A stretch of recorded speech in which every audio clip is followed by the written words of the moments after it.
জান্নাতের ইট কি দিয়া বানায়? বলে লাবিনাতুম মিন ফিদ্দা, আল্লাহ কোন কোন ইট রূপা দিয়া বানান। ওয়া লাবিনাতুম মিন যাহাব, আল্লাহ কোন কোন ইট স্বর্ণ দিয়া তৈরি করেন। মেরে মুহতারাম ভাইও, দুই ইট জোড়া লাগাইতে হয়, সিমেন্টের বালু দিয়ে জোড়া লাগায়।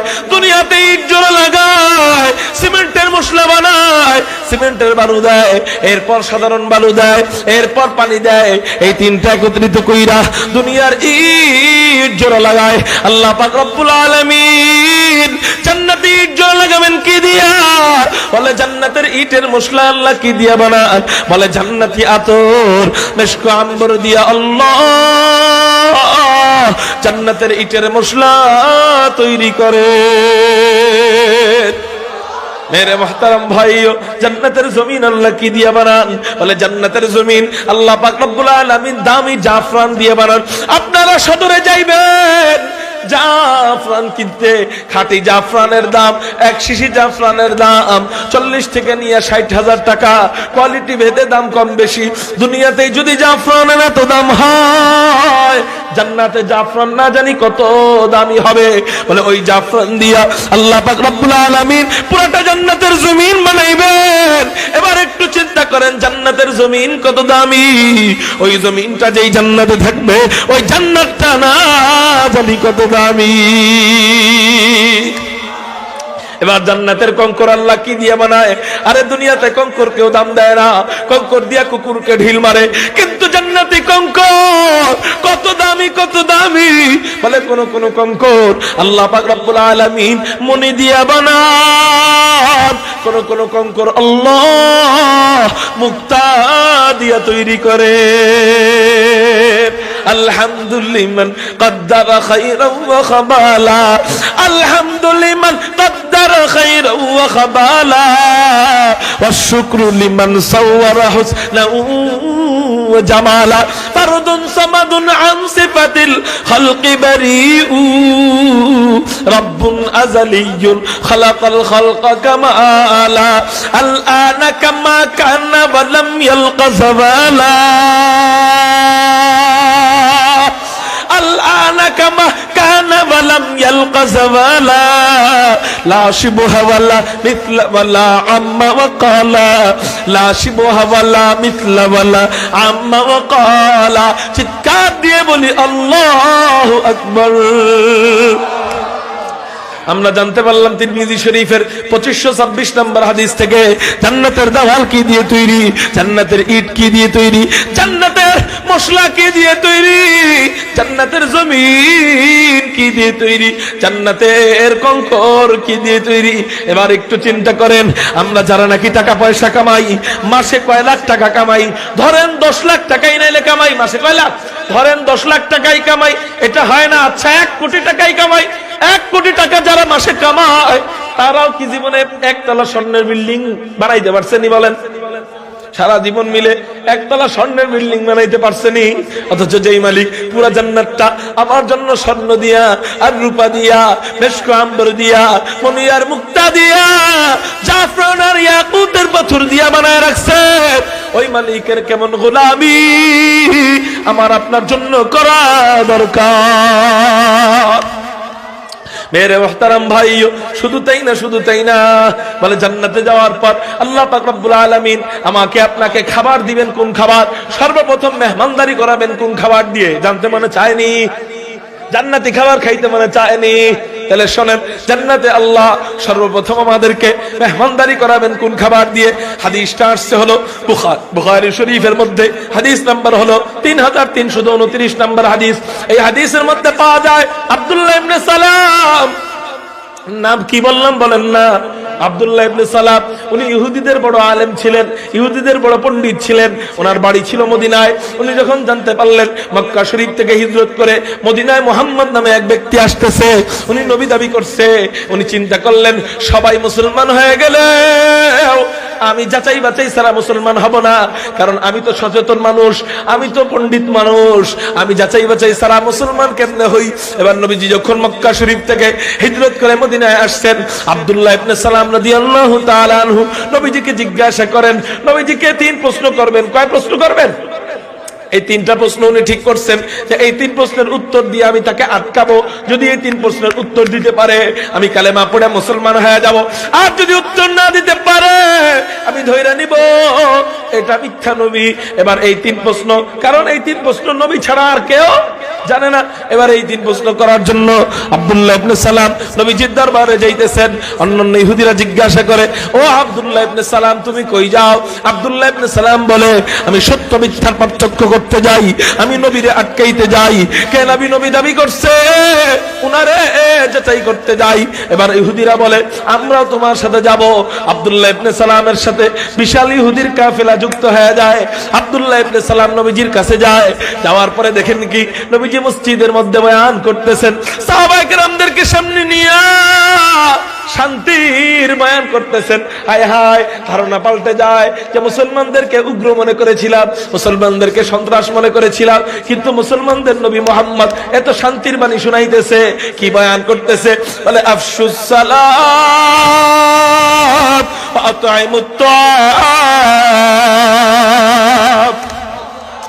নবীজি বয়ান করতেছেন, তা আব্দুল্লাহ ইবনে সালাম মসজিদের কোণায় দাঁড়িয়ে দাঁড়িয়ে নবীজির বয়ান শুনতেছেন। আর হেদায়েতের নূর অন্তরের মধ্যে তীরের মতো বিদ্ধ হচ্ছে। এরে মুহতারাম ভাই, এবার অন্যান্য ইহুদিরা আব্দুল্লাহ ইবনে সালামকে জিজ্ঞাসা করে, ও আব্দুল্লাহ ইবনে সালাম চেহারা দেখে কি বুঝলা? এই চেহারাওয়ালা ব্যক্তি কি সত্যবাদী নাকি মিথ্যাবাদী? আরে চেহারা দেখলেই অনেকটা আন্দাজ করা যায়, অভিজ্ঞ লোকরা আন্দাজ করতে পারে। আমরা রাত নাই দিন নাই গাড়ি নিয়ে চলাচল করি, প্রশাসনের ভাইয়েরা গাড়ি আটকায় তল্লাশি করার জন্য, কিন্তু যখন আমাদের গাড়ি আটকায় সামনের 10 গাড়ি সবগুলা চেকিং করে, পিছনের গাড়ি সব চেকিং করে, কিন্তু আমাদের চেহারা যখন দেখে, চেহারা দেখেই বলে, হযরত আসসালামু আলাইকুম রাহমাতুল্লাহ, তাড়াতাড়ি সামনে যান, তল্লাশি করার কোনো প্রয়োজন নাই। আমরা বলি, কেন ভাই তল্লাশি করবেন না কেন? দেখেন না বোম আছে কিনা, দেখেন না ইয়াবা মদ গাঁজা পাওয়া যায় কিনা।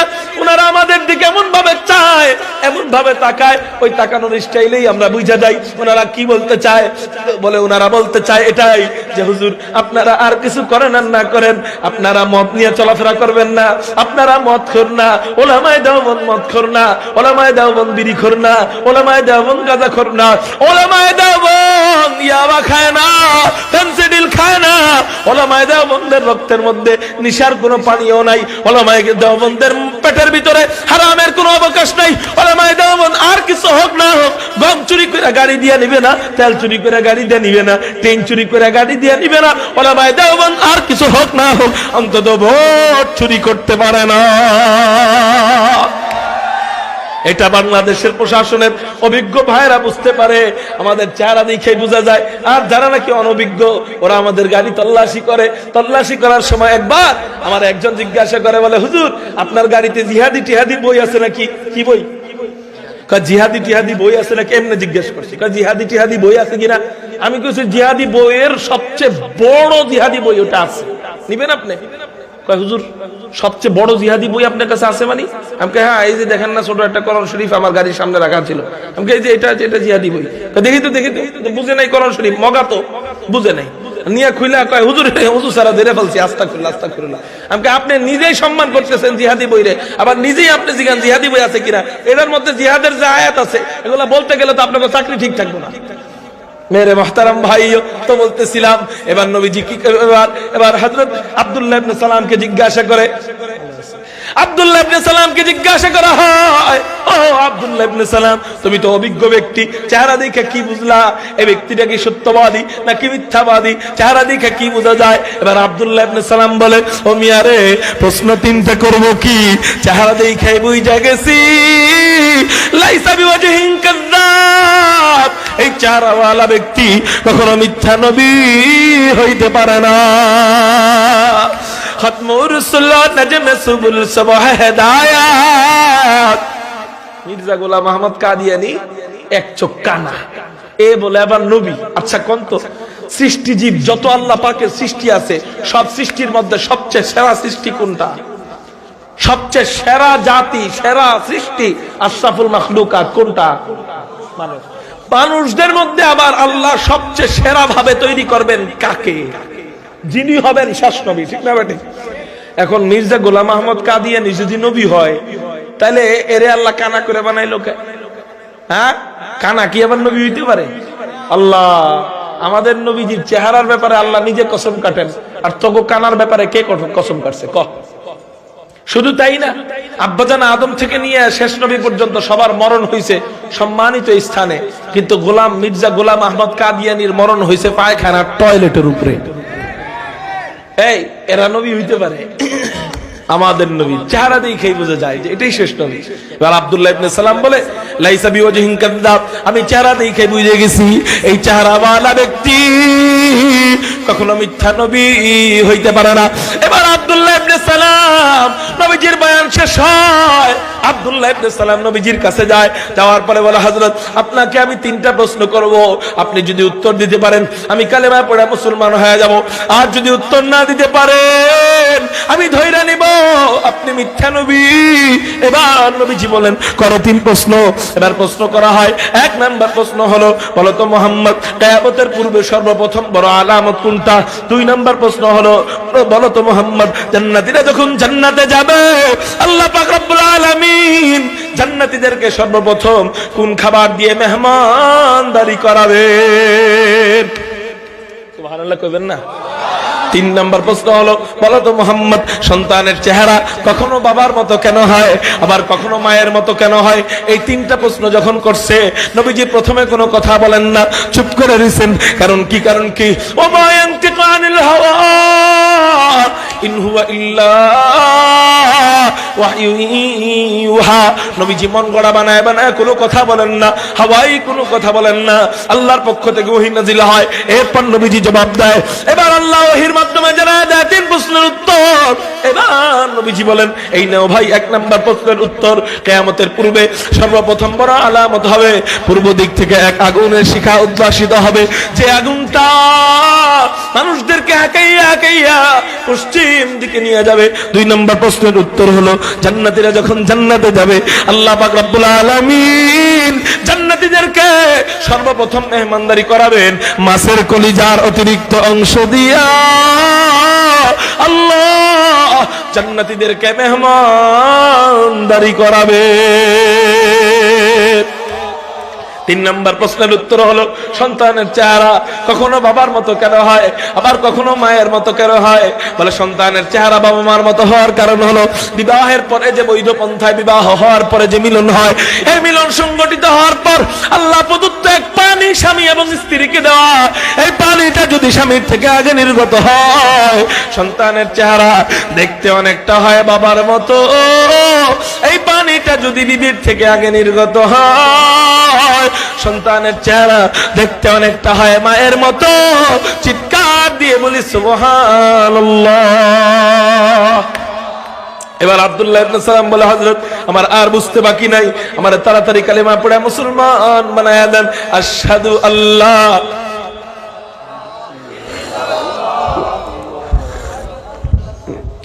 আশহাদু আল্লা ইলাহা ইল্লাল্লাহ ওয়া আশহাদু আন্না মুহাম্মাদান আবদুহু ওয়া রাসূলুহু। কালেমা পড়ে মুসলমান হয়ে যায়।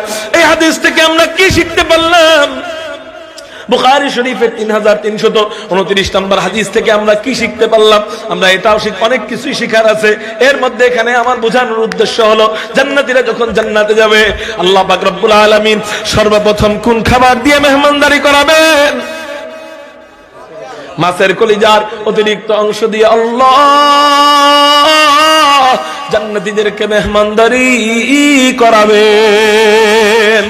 মেরে মুহতারাম ভাই, এবার আপনার প্রশ্ন জাগতে পারে, হুজুর জান্নাতীরা তো লম্বায় অনেক বড় থাকবে, পেট তো থাকবে অনেক বড় বড় পেট, এত বড় পেটের সামনে এতটুক মাছের কলিজা, দুনিয়াতে মাছের কলিজা তো এতটুক মাছের কলিজা আনলে তো মানাইবে না। জান্নাতীরা লম্বায় থাকবে কয় হাত? বুখারী শরীফের 6227 নম্বর হাদিস থেকে জানা যায় জান্নাতীরা লম্বায় থাকবে 60 হাত লম্বা। 60 হাত লম্বা মানুষের পেট তো মোটামুটি এই স্টেজের 2 ডাবল বড় হইবে, ঠিক না? ঠিক। এত বড় পেট, এত বড় পেটের সামনে এতটুক মাছের কলিজা, হুজুর এটা তো মানাইলো না, একটু বুঝায় বলেন না। ওই মাছের কলিজা দুনিয়ার মাছের কলিজা কি এক থাকবে কিনা? এখন আপনারা বলতে চাই, আপনার কি মনে হয় জান্নাতি মাছের কলিজা আর দুনিয়ার মাছের কলিজা কি এক? জান্নাতি খাবার আর দুনিয়ার খাবার কি এক? জান্নাতি খাবার আর দুনিয়ার খাবার এক নয়। এ ব্যাপারে আরেকটা হাদিস আপনাদেরকে শোনাই। হাদিসটা নাসাই শরীফের মধ্যে, হাদিস নাম্বার হলো 1493 নম্বর হাদিস। এই হাদিসের মধ্যে পাওয়া যায় হুজুর আকরাম সাল্লাল্লাহু আলাইহি ওয়াসাল্লাম সূর্যগ্রহণের সময়, আপনারা সূর্যগ্রহণ চিনেননি? চিনেন? যে আপনাদের উত্তর শুনে মনে হইতেছে কেউ চিনেন না। চিনেননি আপনারা? তো সূর্যগ্রহণের সময় নবীজি সাহাবায়ে কেরামদেরকে ডাক দিলেন, চলো তোমাদেরকে নিয়ে নামাজ পড়তে যাই। সাহাবায়ে কেরাম কাতারবন্দি হয়ে দাঁড়াইলেন। নবীজি ইমামতি করতেছেন, আল্লাহু আকবার, সুবহানাকাল্লাহুম্মা ওয়া বিহামদিকা ওয়া তাবারাকা ইসমুকা ওয়া তাআলা জাদ্দুকা ওয়া লা ইলাহা গায়রুক। সাহাবায়ে কেরাম ইক্তেদা করেছেন, নবীজি নামাজ পড়াইতেছেন, সাহাবায়ে কেরাম নামাজ পড়তেছেন। তো নামাজের মধ্যে সাহাবায়ে কেরামের চোখ থাকে কোন দিকে বলেন না? সিজদার দিকে, চোখ সিজদার দিকে। কিন্তু চোখের আবসা কোণাটা নবীজির দিক দিয়ে রাখতেন। কারণ কি? কারণ কি? আমার রাসূল যাই করতেন, যাই বলতেন সবকিছু হাদিস হয়ে যেত।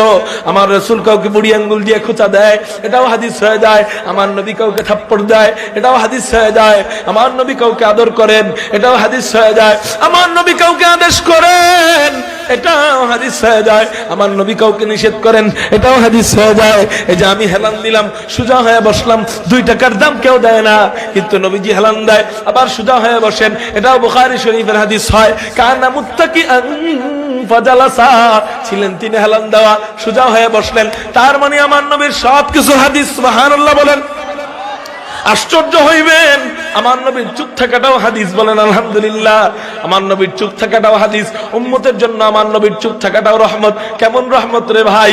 বলে জায়েজ হওয়া বেশি বেশি শরীয়তের মধ্যে, বেশি জিনিস না জায়েজ হওয়া রহমত, না বেশি জিনিস জায়েজ হওয়া রহমত?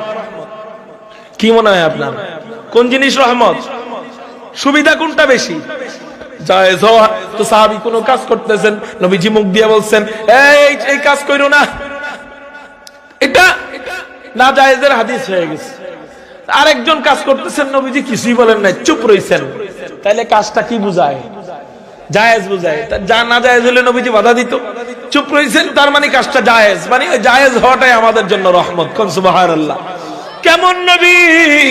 বলে আমার নবীর চুপ থাকাটা ও রহমত। রহমাতুল লিল আলামিন খান দশখদাবন্দে করিম, রহমাতুল লিল আলামিন খান দশখদাবন্দে করিম, خلق خلق قول فعل هدي سمته وحبيب وما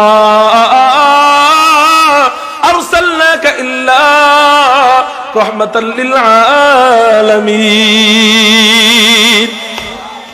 আমার নবীর চুপ থাকাটাও রহমত। তো এই জন্য নবীজির সবকিছু যেহেতু হাদিস হয়ে যায়, সাহাবায়ে কেরাম এই জন্য সিসি ক্যামেরার মতো খাস কামনা থেকে নবীজি যখন বের হইতেন, সিসি ক্যামেরার মতো তাকায় থাকতেন। কোন সময় কোন হাদিস নবীজির থেকে সংগঠিত হয়ে যায়, আবার কোন সময় কোন হাদিস আমাদের থেকে ছুটে যায়। এই জন্য সব সময় তাকায় থাকতেন। কিন্তু নামাজের মধ্যে তো ডাইরেক্ট তাকানো যায় না। নামাজের মধ্যে চোখ রাখেন সিজদার দিকে, কিন্তু চোখের একটা কোণা নবীজির দিকে দিয়ে রাখেন, আফসা একটা কোণা নবীজির দিকে দিয়ে রাখেন। নবীজির দিকে কেন দেয়? বলে নামাজের মধ্যে যা করেন ওটাও তো হাদিস হয়ে যায়। এই জন্য আফসা একটা কোণা নবীজির দিকে দিয়ে রাখেন। সাহাবায়ে কেরাম হঠাৎ করে দেখতে পাইলেন নবীজি নামাজের ভিতরে হাতের বাঁধনটা ছেড়া একটু সামনে আগায় গেলেন, কি যেন ধরতে গেলেন, কিন্তু ধরতে পারলেন না। আবারও পিছনে চলে আসলেন, আবারও হাত বাঁধলেন।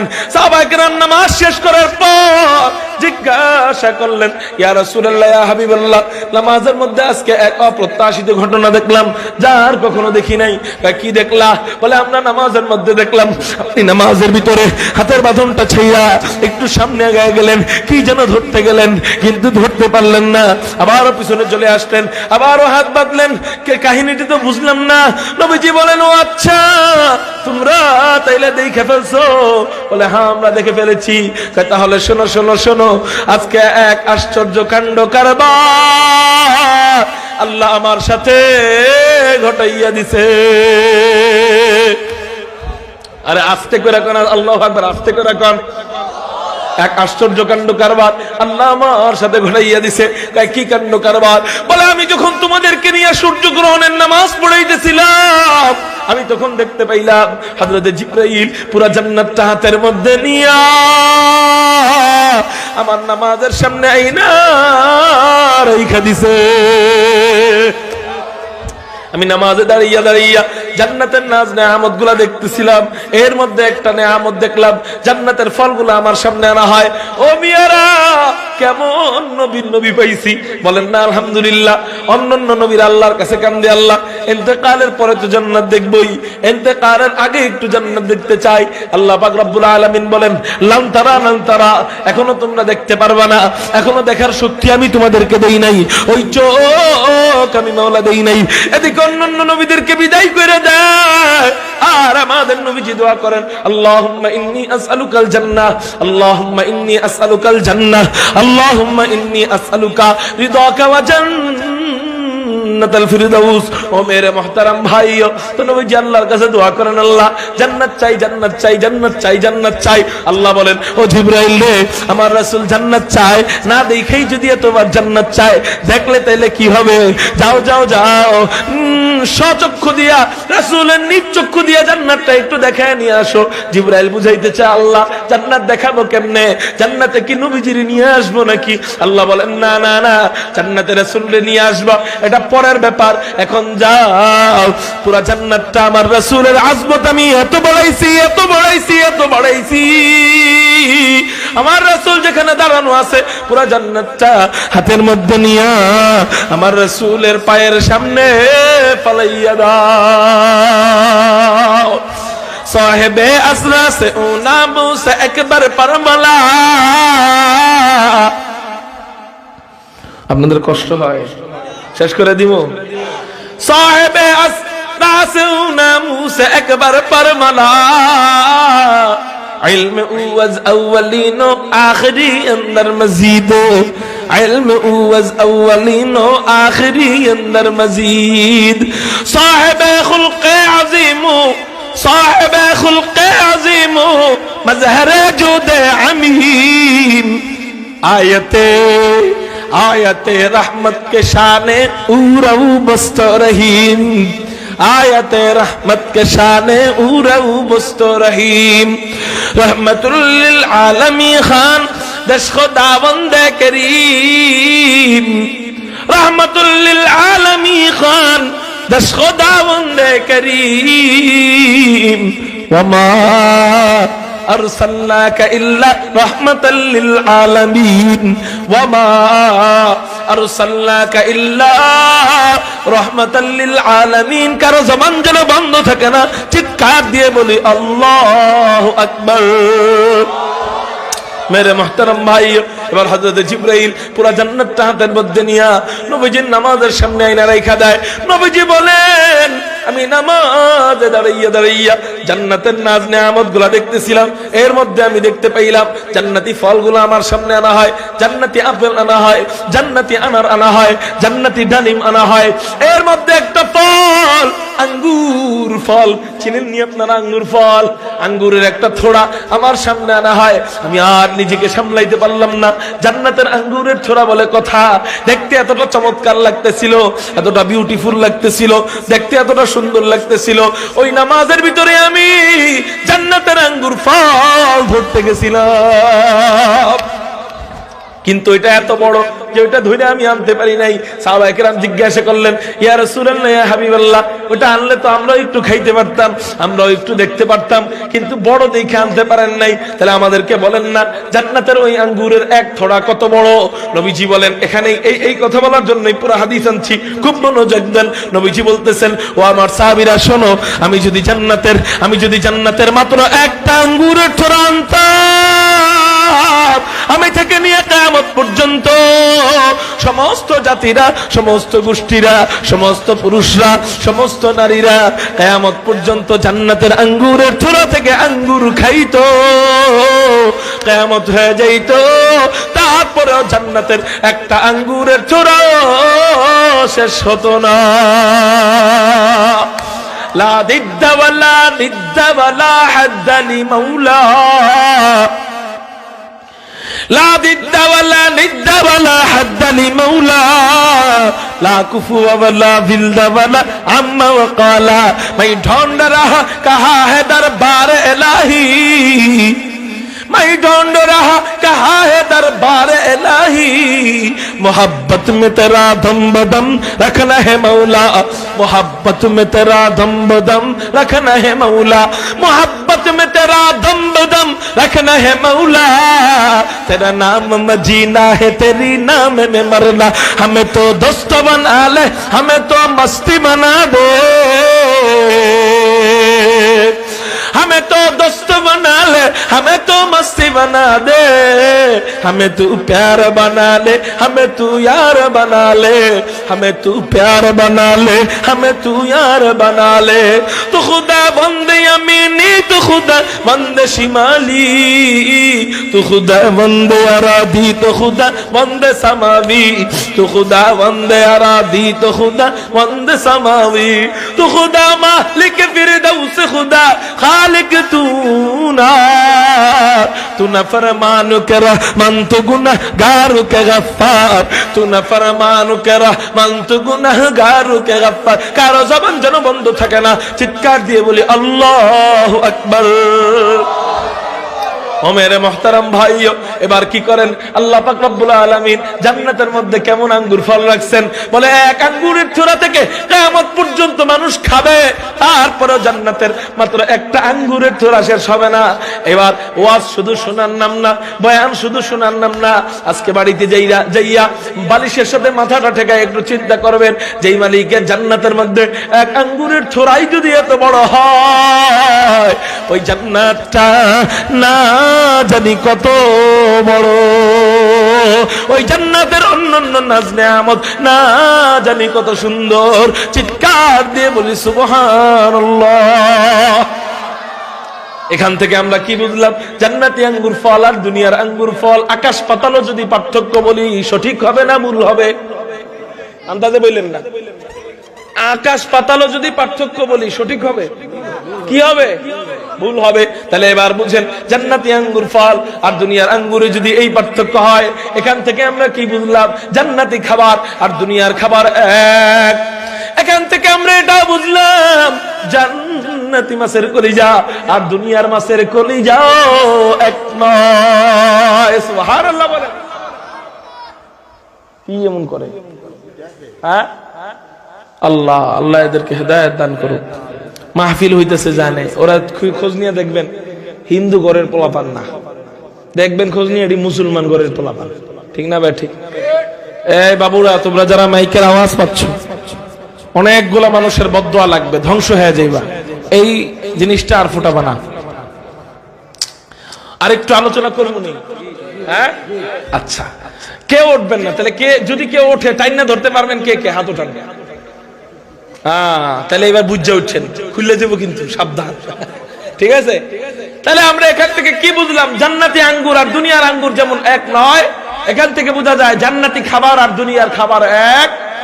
এখান থেকে এটাও বোঝা যায় জান্নাতি মাছের কলিজা আর দুনিয়ার মাছের কলিজাও এক নয়। এবার আসেন, আপনি প্রশ্ন করতে পারেন, হুজুর এত বড় বড় খাওয়ান আমি খাবো কেমনে? আমাকে তো খাওয়ার মতো এত শক্তি নেই। আমাকে ঢাকায় বাসা, আপনারা বুঝেননি? আচ্ছা, আলহামদুলিল্লাহ। হুজুর এত বড় বড় খাবার খাওয়ার মতো তো আমাদের শক্তি নাই। আমাদের শক্তি কেমন খাওয়ার ক্ষেত্রে? ইফতারির আগে চিন্তা করি, মা আজকে যা রাঁধছে সব খাবো, বিবি আজকে যা রাঁধছে সব খাবো, হ্যাঁ মেয়ে আজকে যা রাঁধছে সব খাবো। খাইতে বসি, 40 পদের আইটেম, খাওয়া শুরু করি, এটা খাবো ওটা খাবো ওটা খাবো এটা খাবো। কিন্তু আমার শক্তি কেমন? 3টা খেজুর খাই, 1 গ্লাস পানি খাই, আমার ব্যাটাগিরি শেষ। ঠিক না ভাই? ঠিক। আমি সব খাবো আজকে, 3 খেজুর 1 গ্লাস পানি, আমার ব্যাটাগিরি শেষ।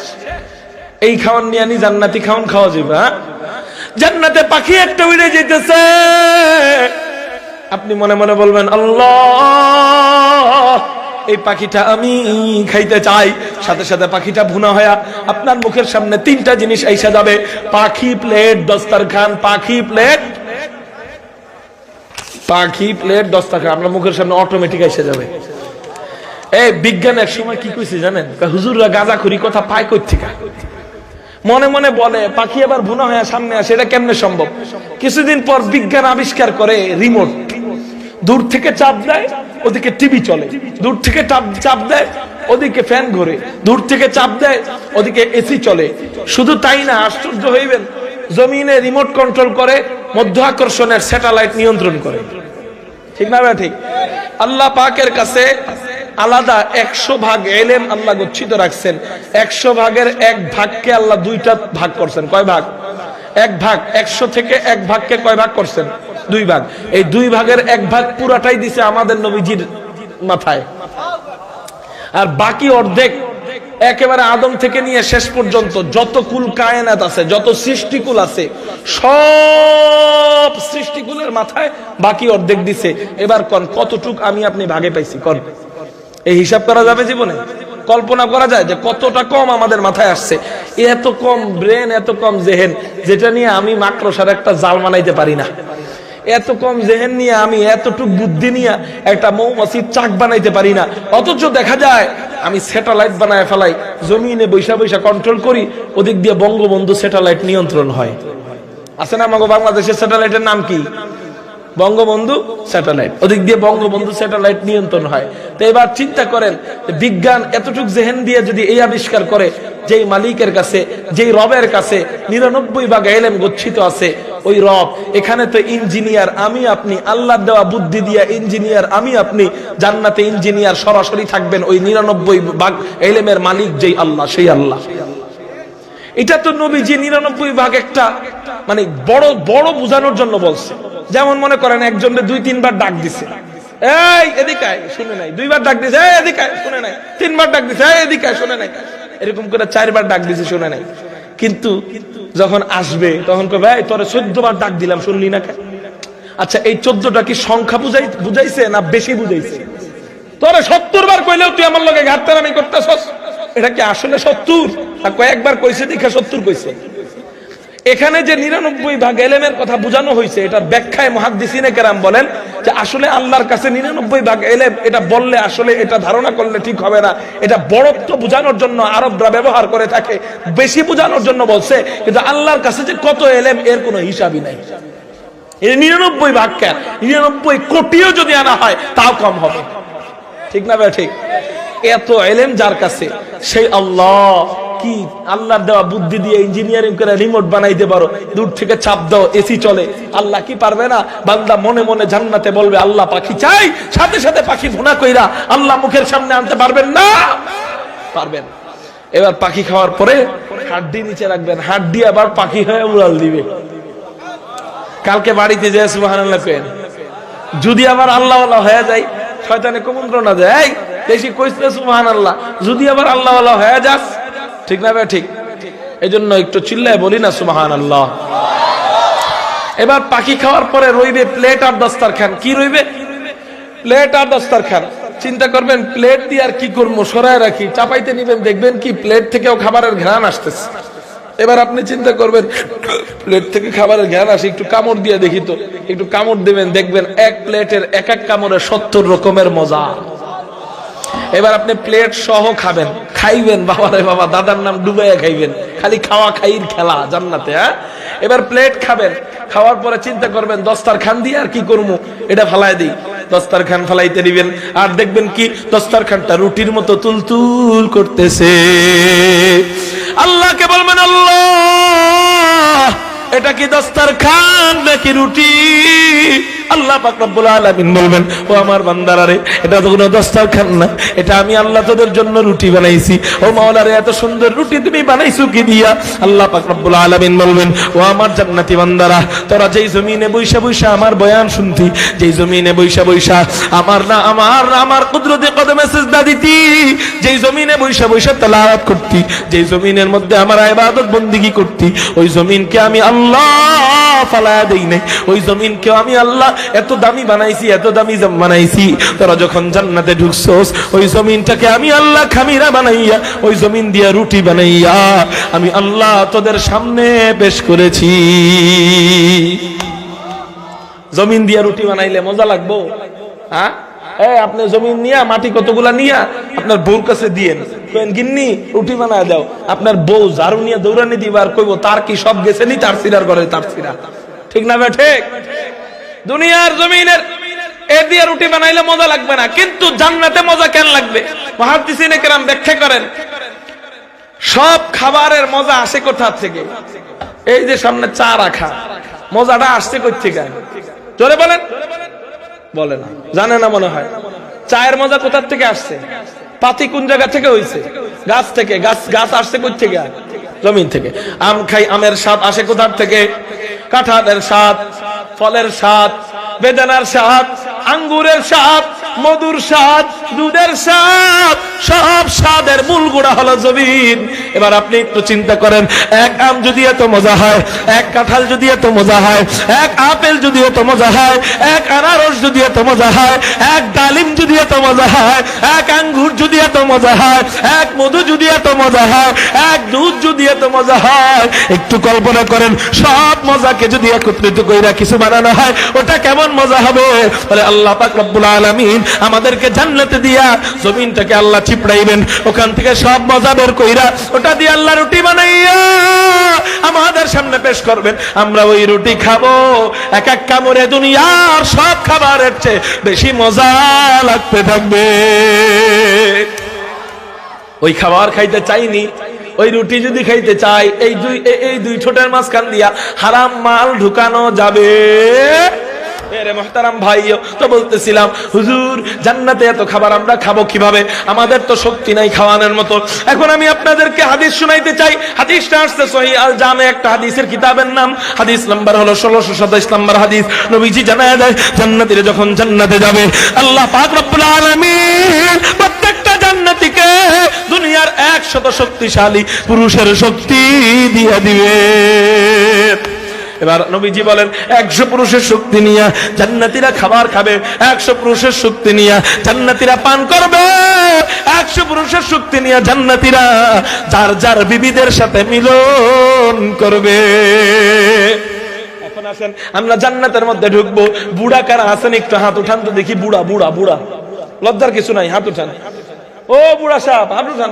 আরেকজন, হ্যাঁ আপনাকে সুসংবাদ শোনাই, মাশাআল্লাহ হাত নামান।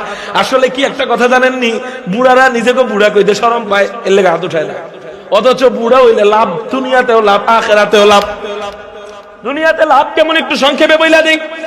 দাড়ি চাচা একজনে জুতা চুরি করছে, কিল দিব 3টা, কয়টা? বা 2টা, কিল দিবে 2টা।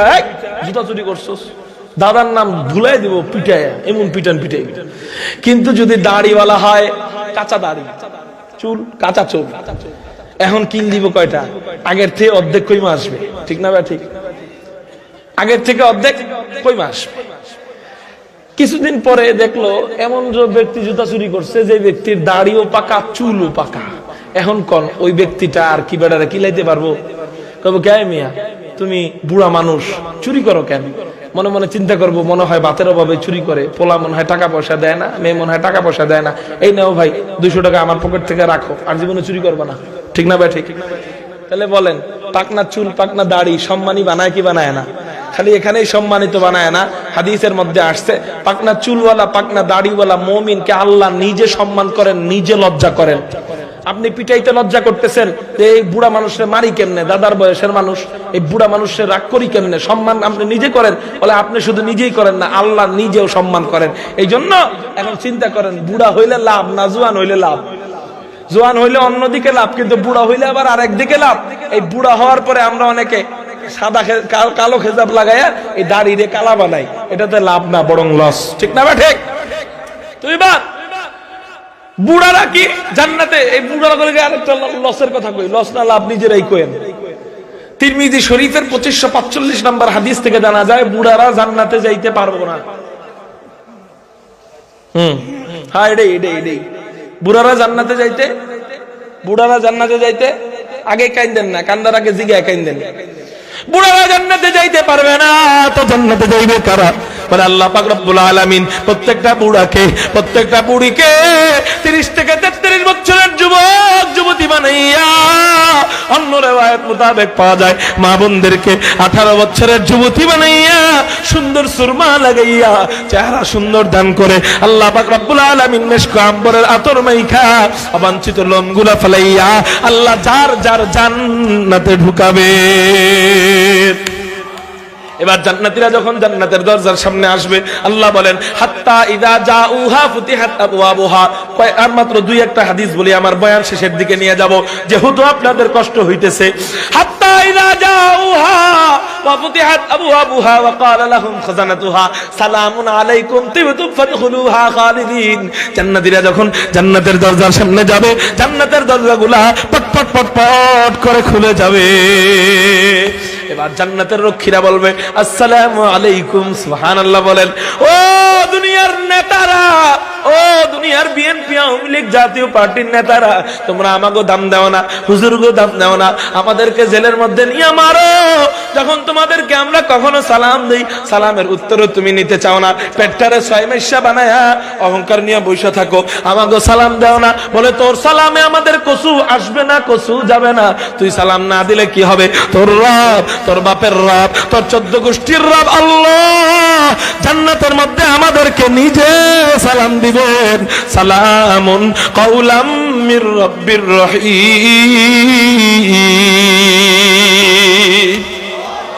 আল্লাহ পাক রব্বুল আলামিন আমাদেরকে সালাম দিবেন, ফেরেশতারা আমাদেরকে সালাম দিবেন, জান্নাতের দারওয়ানরা আমাদেরকে সালাম দিবেন। এরপর বলবেন ফাদখুলুহা, জান্নাতের মধ্যে ঢোকো, খালিদিন, আর জীবনে জান্নাত থেকে বের হইব না। আল্লাহ কোরআনুল কারীমের মধ্যে বলেন খালিদিনা ফিহা আবাদা ইন্নাল্লাযীনা আমানু ওয়া আমিলুস সালিহাতি কানাত লাহুম জান্নাতুল ফিরদাউসি নুজুলা খালিদিনা ফিহা আবাদা। খালিদিন খালিদিনা ফিহা লা ইয়াবগুনা আনহা হিওয়ালা। বলে সেখানে তারা চিরকাল থাকবে, লা ইয়াবগুনা আনহা হিওয়ালা, সেখান থেকে তারা স্থানান্তর হতে চাইবে না। চিল্লায় বলেন সুবহানাল্লাহ। জান্নাতীরা যখন জান্নাতের দরজার সামনে যাবে, ফেরেশতারা 4টা স্লোগান দিবে। কয়টা স্লোগান? আমাকে স্লোগান দেয় না, আসছে স্লোগান দিছে নারায়ে তাকবীর, আল্লাহু আকবার, আল কোরআনের আলো, কোরআন সুন্নাহর আলো, ঘরে জালো, স্লোগান দেই না আমরা? এই স্লোগান ফেরেশতারা আমাদেরকে নিতে থাকবে আর স্লোগান দিবে। কি স্লোগান? নবীজি মুসলিম শরীফের হাদিসের মধ্যে বলেন, হাদিস নাম্বার হলো সম্ভবত 8778 নাম্বার হাদিস, একটু উলট পালট হইতে পারে, যাই হোক নাম্বারটা আমার সঠিকটা মনে নাই। নবীজি এবার বলতেছেন এই হাদিসের মধ্যে, বলে জান্নাতের ঘোষকের মাধ্যমে ঘোষণা দিয়া দিয়া স্লোগান দেওয়া হবে। কি স্লোগান? ইউনাদিল মুনাদি ইন্না লাকুম আন তাসিহু ফালা তাসকামু আবাদা। এই জান্নাতের মধ্যে তোমরা যারা ঢুকতেছো, তোমরা শুনা নাও, জান্নাতের মধ্যে তোমরা কত খাবার খাইবা খাও, একসাথে কয়েক কেজি মিষ্টি খাইবা খাও, আর জীবনে তোমরা অসুস্থ হইবা না, তোমাদের আর কখনো ডায়াবেটিস আসবে না। ইন্না লাকুম আন তাসিহু ফালা তাসকামু আবাদা। আর জীবনে তোমরা কখনো কি হইবা না? অসুস্থ হইবা না। একসাথে গরু কয় কেজি খাইবা খাও, আর কখনো চর্বি বাড়বে না। একসাথে খাসি কয়টা খাইবা খাও, আর কখনো হার্ট ব্লক হবে না। খাবি খালি খাইবা আর খাইবা, দাদার নাম ডুবায়া খাইবা, ইনশাআল্লাহ আর কখনো তোমাদের অসুস্থতা আসবে না। 1 নাম্বার স্লোগান। 2 নাম্বার স্লোগান ওয়াইন্না লাকুম আন তাহিয়াউ ফালা তামুতু আবাদা। জান্নাতীরা জান্নাতে যাবে, জান্নাতীরা চিন্তা করবে হায় হায় এত বড় বড় নাজ নেয়ামত যখন পাবো, এই নাজ নেয়ামত যদি আবার আমাদের থেকে চলে যায়, আমরা যদি আবার মারা যাই, তখন এটা কি হবে? আমরা যদি এগুলা দেখার পরে মারা যাই, তাহলে তো পাওয়ার চেয়ে না পাওয়াই ভালো ছিল। ঠিক না ভাই? ঠিক। জায়গা আমরা কইছি ধরতে, দুজন কি চুক্তি করে পায়খানা ধরেনি? হ্যাঁ, আপনারা আমার দিক তাকান, একসাথে 2 জন উঠে, দুজনই কয় হুজুর এদিকে যাবো, দুজনের কি একসাথে চুক্তি করে ধরেনি? এই মজার হাদিস শোনেন, জাহান্নামীদের দোয়া, জান্নাতীদের দোয়া, দোনোজনের দোয়া আল্লাহ বন্ধ করার জন্য এক কাম করবেন। দোনোজন দোয়া করবে, দোনোজনের দোয়া একসাথে আল্লাহ বন্ধ করবে। আশ্চর্য না?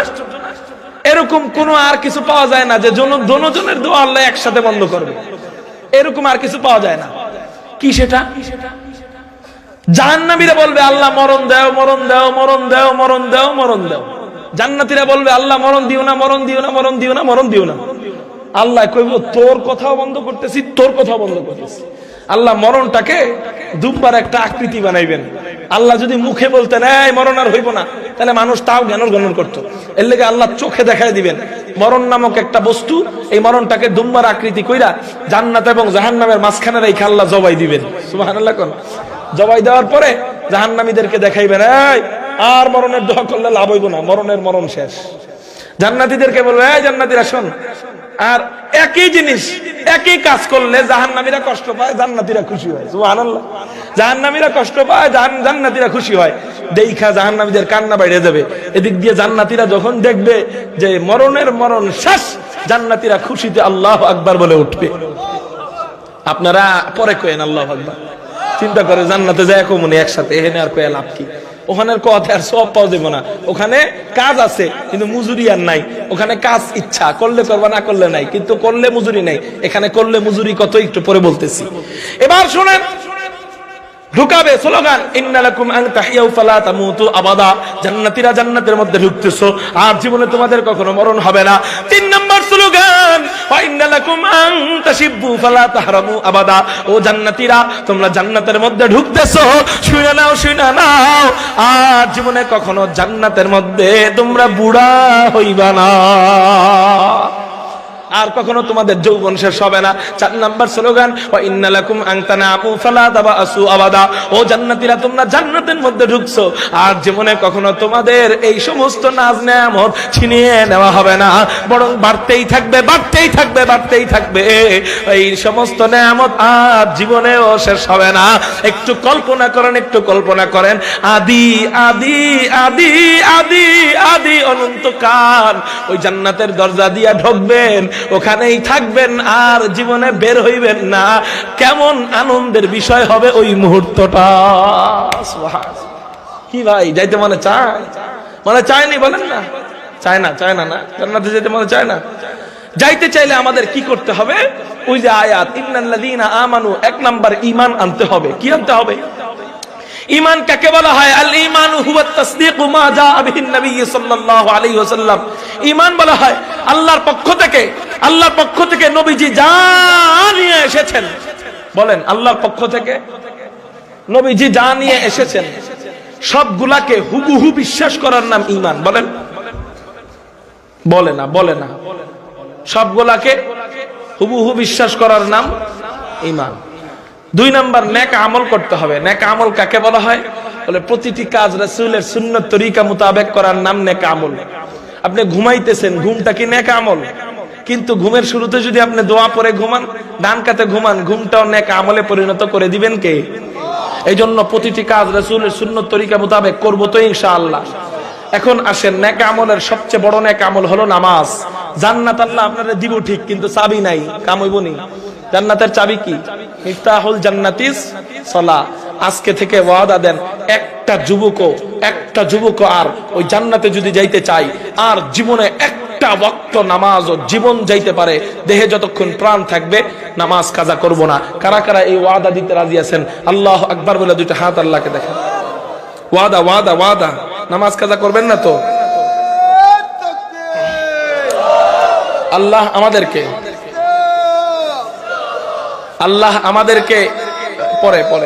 আল্লাহ আমাদেরকে ঈমান এবং নেক আমল, ঈমান এনে নেক আমল ঠিকমতো করে ওই জান্নাতুল ফেরদাউস, আল্লাহ জান্নাত দিব তো কোনটা? বিশাল বড়টা। আমি কিন্তু এখনো জান্নাতের ভিতরের নাজ নেয়ামত কই নাই। এটা কইতে গেলে তো রাতের পর রাত, দিনের পর দিন যাবে, আলোচনা শেষ হবে। জান্নাতের নদী কয়টা হবে, নদী কেমন হবে, কি নদী হবে? জান্নাতে দুধের নদী, মধুর নদী, মদের নদী, শরাব যেটা ওটার নদী, পানির নদী, এই সমস্ত নদীগুলা কেমন হবে? জান্নাতের গাছ কেমন হবে? গাছের ডালপালা কেমন হবে? কার জান্নাত কত বড় হবে? জান্নাতের আপনার খাদেমরা কেমন হবে? বিবি কেমন হবে? বিবির চাহনি কেমন হবে? বিবির চোখ কেমন হবে? বিবির দাঁত কেমন হবে? বিবির লালা কেমন হবে? লালা সমুদ্রে ফেলাইলে পুরা সমুদ্রের পানিগুলা কেমন হবে? বিবির ওন্নার একটা কোনা আসমানের নিচে পেশ করলে পুরা দুনিয়ার অবস্থা কেমন হবে? বিবির এক দাঁত দুনিয়ায় পেশ করা হইলে সূর্যের আলো বেশি হবে নাকি বিবির দাঁতের আলো বেশি হবে? শুধু তাই না, বিবির সাথে আপনার মিলনের অবস্থা কেমন হবে? দুনিয়ার বিবির অবস্থাটা কেমন হবে? দুনিয়ার বিবি তাদের রাজত্ব করবে, দুনিয়ার বিবিকে আল্লাহ রানী বানাবেন। দুনিয়া জান্নাতি বিবি এবং দুনিয়ার বিবিদের সাথে আপনার গান বাজনাটা কেমন হবে? গানের আয়োজন কেমন হবে? বাজনার অবস্থা কেমন হবে? আল্লাহ মাজিদ নামক মাঠে বিবিদের সাথে বৈশা আল্লাহকে দেখার দৃশ্যগুলা কেমন হবে? ইনশাআল্লাহ, আল্লাহ যদি তৌফিক দান করে আগামী বছর যদি আসি শোনাবো। আখির দাওয়ানা আনিল হামদুলিল্লাহ। আল্লাহ আমাদেরকে ঈমান এবং নেক আমল এই 2টা করে ওই জান্নাতে যাওয়ার তৌফিক দান করুক। আসসালামু আলাইকুম।